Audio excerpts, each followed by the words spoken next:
Here I have kaala chana. This is a variant of chickpeas and is widely used in the Indian cuisine.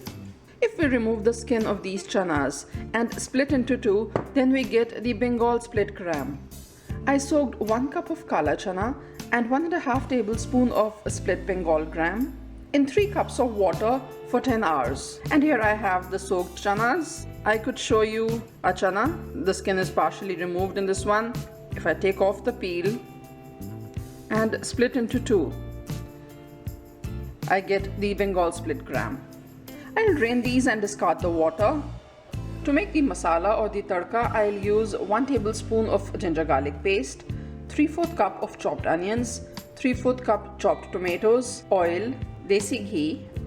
From amongst the spices, bay leaf, roasted cumin powder, garam masala, cumin seeds, coriander powder, red chili powder, salt and turmeric powder, and water as required. Here I have a pan that I'm setting to heat at medium. To this I'll transfer a tablespoon of oil. A swirl. Once the oil warms up, I'll add in 2 teaspoons of cumin seeds and let them crackle. Even before the cumin fries completely, I'll add in bay leaves and fry these slightly. Once the cumin is nice and brown, I'll reduce the heat to low and add in the dry spices, 1/3 teaspoon turmeric powder, and saute this. While you're adding the dry spices, always do it at low heat, otherwise they tend to burn in the hot oil. 3/4 teaspoon coriander powder, 1/3 teaspoon red chili powder. This chili powder is very strong, that's why I'm using very little of it. 3/4 teaspoon roasted cumin powder. This gives a nice color to the curry. And 1 teaspoon salt. Give the spices a mix. To this I'll add the soaked and drained chanas and the Bengal split gram. Increase the heat to medium and fry these lightly. I would usually do all this in the pressure cooker, but I wanted to give you a very clear view of what I'm doing. So that's why I chose to do it in a pan. Takes around 2 minutes to fry. Now I'll transfer this to the pressure cooker. The pressure cooker is at medium heat. I'll transfer the chanas, some water to the pan, and remove all the spices. I'm adding a total of around 600 ml of water. Give it a stir. Increase the heat to high and cover the cooker with the lid. Once the pressure builds up, I'll reduce the heat to between low and medium and boil these for 20 minutes. If your pressure cooker gives out whistles, then you could reduce the heat after 2 whistles. And now while the chanas boil, I'll prepare the masala. I'm reusing the same pan. Once the pan is warm, I'll add a tablespoon of oil and a teaspoon of desi ghee. Now desi ghee is optional, it's for flavors. To the warm oil, I'll add the ginger garlic paste and saute this. I have the heat set at medium. Once the ginger garlic is a nice golden shade, I'll transfer the onions and saute these. I'm working at medium heat. You can probably hear the pressure has built to a maximum in the cooker, so I'll reduce the heat to low medium and set my timer for 20 minutes. That is when I have to switch off the heat for the cooker. Back to the masala. For this I'll need the onions to be a nice shade of brown, because that is going to give a very nice color to the curry. The onions are now sauteed. I'll transfer the tomatoes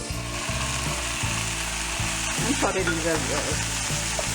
I'll reduce the heat to low medium and cover this with the lid for the tomatoes to soften fast. Keep stirring, keep tossing this around after a few seconds.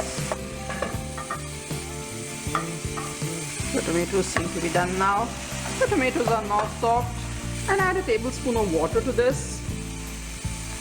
This will facilitate an easy blending and switch off the heat. I'll transfer the masala to a different bowl for quick cooling. Here is the masala or the tadka. I'll allow this to cool down before I blend this, and I have enough time at hand. 11 more minutes to go before I switch off the heat for the chanas. The masala has now cooled down. I'll transfer it to the blending jar. Blend this. The timer has also beeped. I'll switch off the heat and allow natural release of pressure in the cooker. Now I'm going to blend the masala, neither very coarse nor very fine. Like this, not very fine and not very coarse either. Here and there you will see a few onion pieces. Now why have I done it like this? Now kala chana doesn't release much starch into the gravy. So to thicken the gravy, one thing I did was to add the split Bengal gram. The dal boiled way before the chanas and will become very mushy and contribute to the gravy. Then it is this masala that is going to contribute to the texture of the gravy. The little onion pieces give a nice crunch while eating chanas, and the fineness of the masala contributes to the thickness of the gravy. I'll transfer the masala to another bowl for my own ease. The pressure is now released. Let's check this out. Let's check the chanas. They're soft. I'll transfer this back to the pan so that you can view it clearly.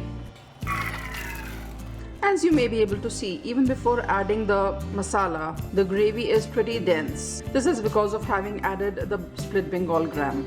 Now I'll switch on the heat to medium and add the masala. Give this a mix. I'll add a half teaspoon garam masala to this. Give it a mix. Also add the chopped cilantro leaves. I'll cook this for a few more minutes for all the flavors to blend. If you wish, you could add some more water to this. Adjust the quantity of the gravy as per your requirements. If I were eating this with a roti, paratha or puri, this is the correct consistency. But if I were eating this with rice, I would need some more gravy, so I would add 100 ml water more. The kaale chana curry is now ready to be served.